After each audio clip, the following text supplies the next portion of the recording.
Hi there. Welcome back to my channel. My name is Jennifer Vanderbeek of scrapsoflife.com, and this is our creative week. Today is Friday, November 3rd. And yeah, recording this a little bit early because, like I mentioned in last week's video, we're getting ready to go on a cruise. And so I needed to make sure that I got an update out before I forgot.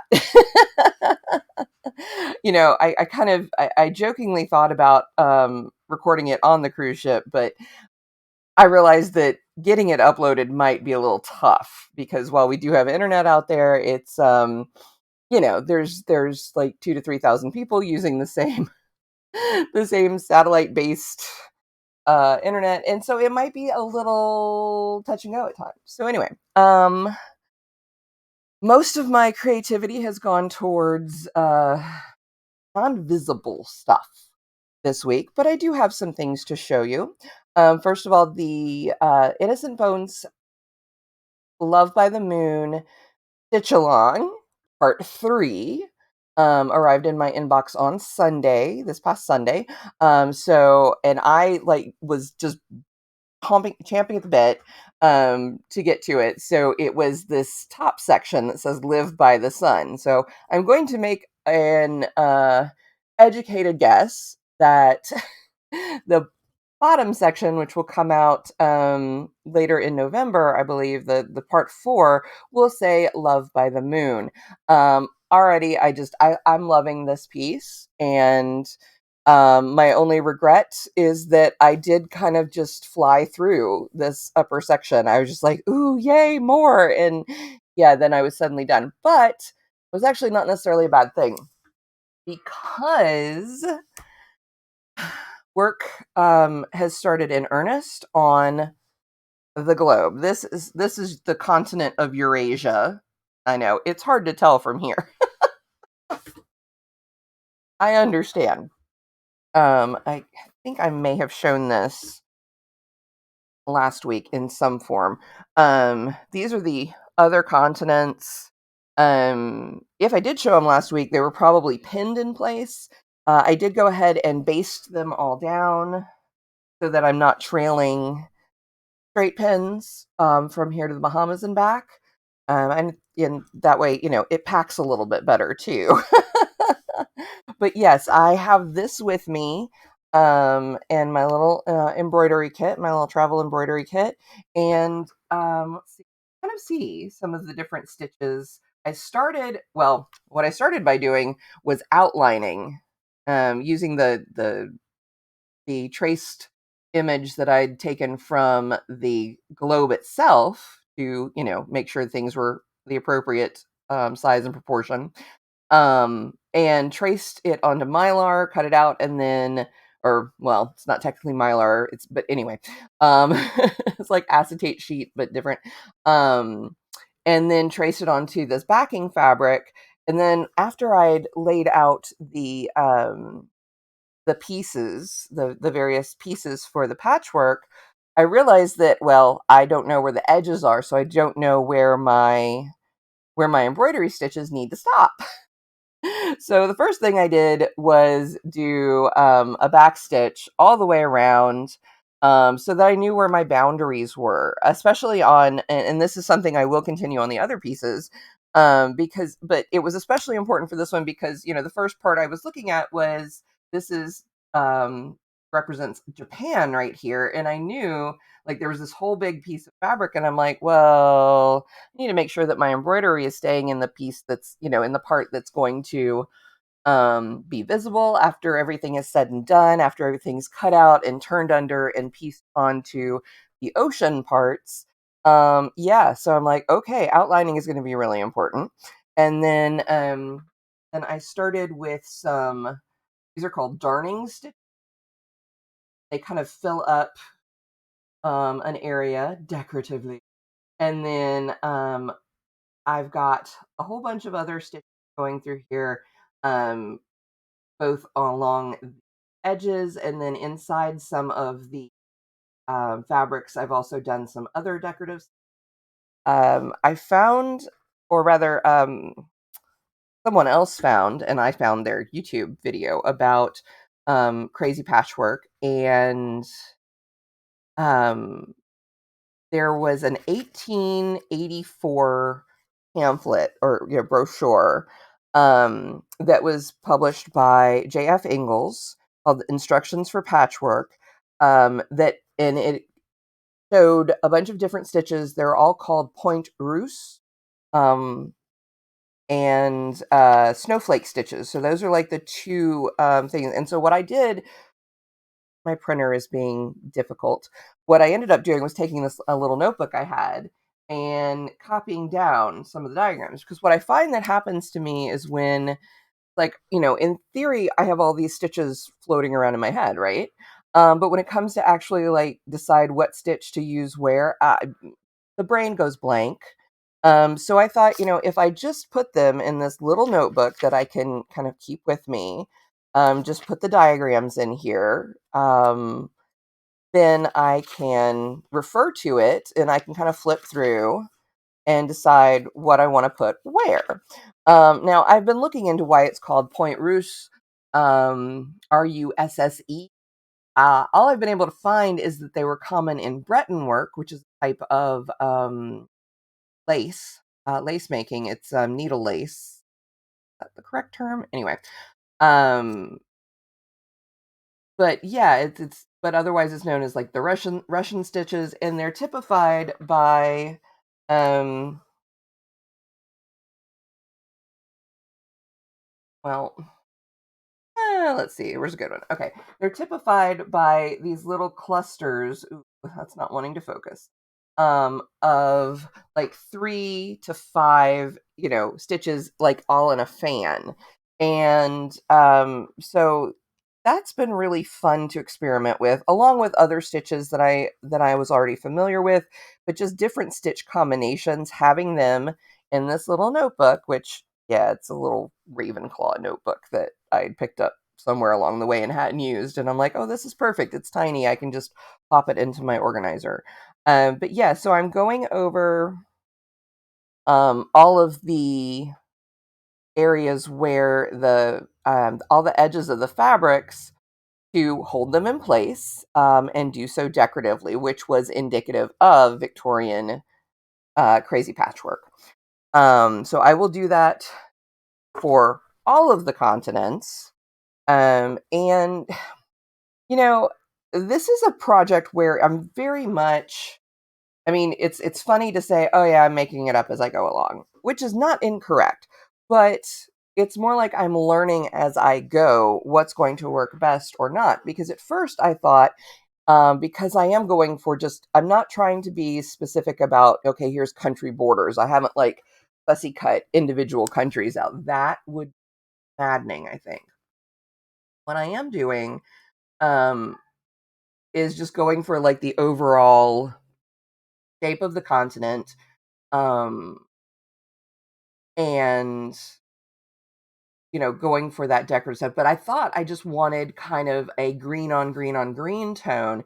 So I started with greens that were very close to the fabric colors I'd chosen. And then I realized that not only was this atypical for I mean, not that I have to follow these Victorian rules, but it is so fascinating to me how these pieces are constructed. Um, and I decided that it really was looking a little bit plain.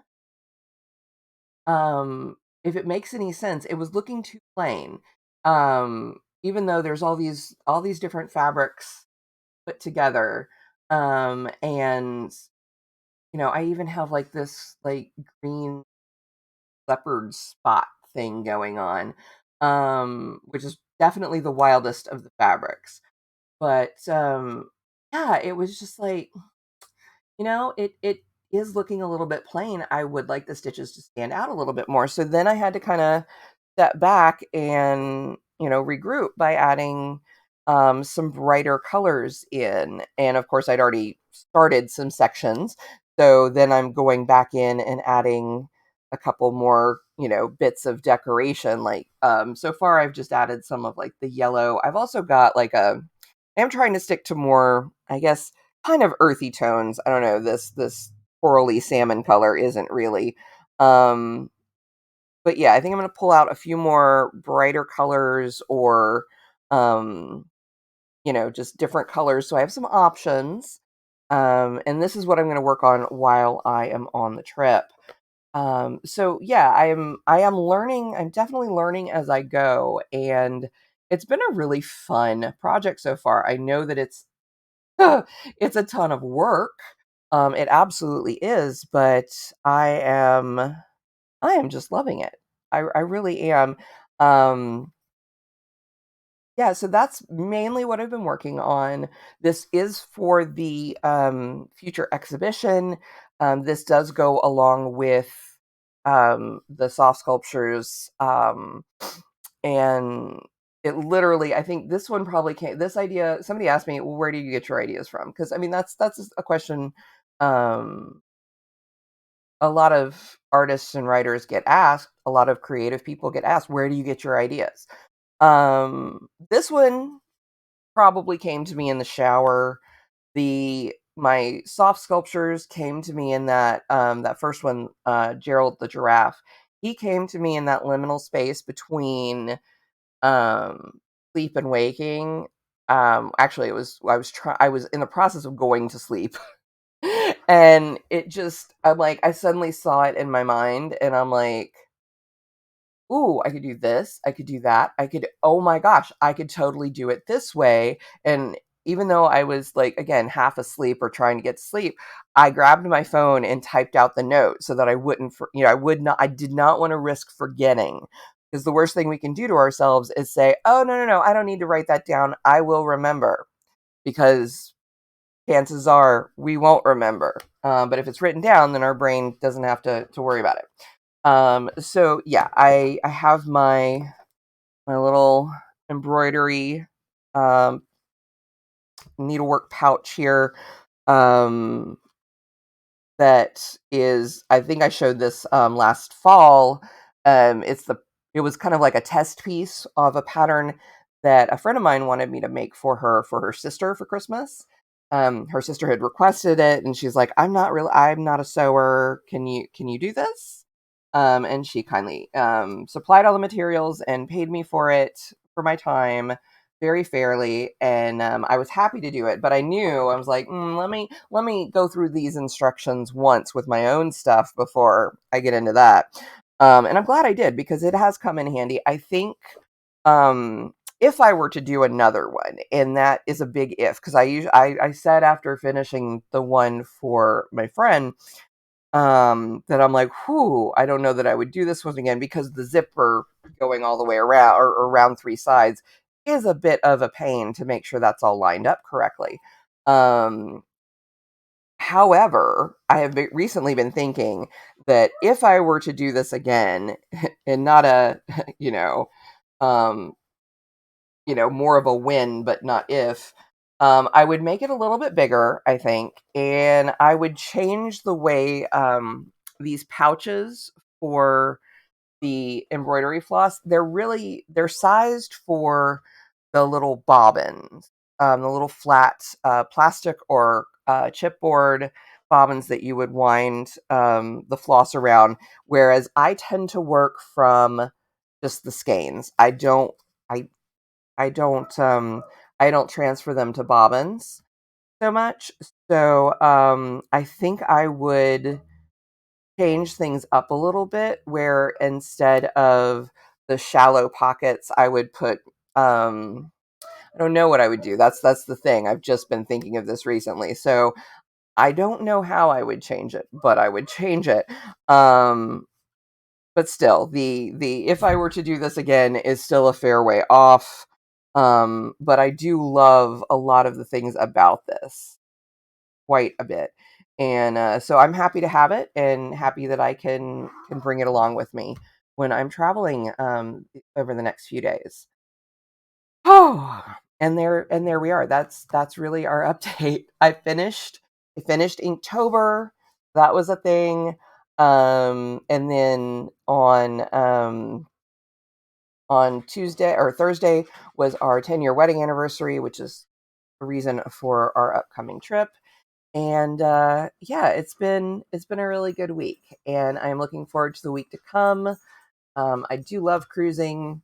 Um, it's fun to be able to pretty much, it's like you pack once, you unpack once on the ship, and then but then you can end up in all sorts of different places. And so we're just it's not like we're not going to Europe or anything. We're going down to the Bahamas, and yeah, but I am really looking forward to it. So, thank you so much for checking in with me. By the time you read this, I'll be on the boat. Or by the time you read this, by the time you watch this, I'll be on the boat. If of course, depending on when you watch it, if you watch it, when it goes live, I'll be on the boat. If you watch it anytime after that, I might already be home. It's only a 5-day cruise, which might be like the perfect little time period, really.